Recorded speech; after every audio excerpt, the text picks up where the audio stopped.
Dans la nuit du 2 au 3 janvier, un drone américain a fait une frappe sur un convoi qui a tué Qassem Soleimani, qui était en fait le numéro 2 du régime. Il était en fait à la tête des opérations militaires extérieures iraniennes. C'était un peu à la fois le ministre des Affaires étrangères et le ministre de la Défense iranien. Et on peut dire qu'au moment où les relations entre les États-Unis et l'Iran se dégradaient, sa position s'était renforcée. Il est sûr que Soleimani a beaucoup de sang sur les mains.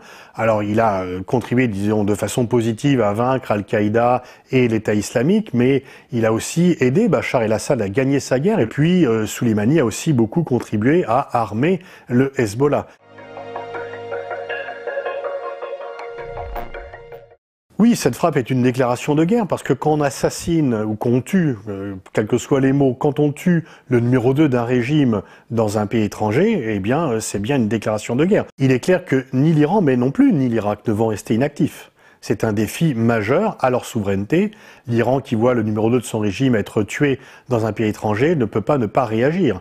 Mais aussi les Irakiens. C'est une atteinte directe à leur souveraineté. Imaginons, par exemple, qu'un dirigeant étranger soit assassiné sur le sol français. La France penserait que sa souveraineté est mise en cause.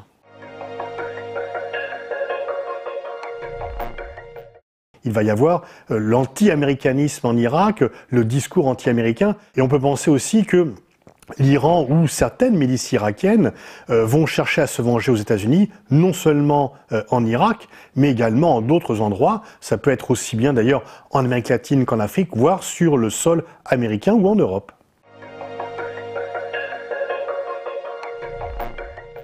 Une fois encore, Donald Trump a agi seul, sans consulter personne, sans même informer ses alliés. Et donc il y a quand même un problème pour les Européens, c'est que nous avons une alliance de sécurité avec les États-Unis, et Donald Trump prend des décisions, d'ailleurs sans écouter ses propres conseillers. Il prend des décisions sur son intuition.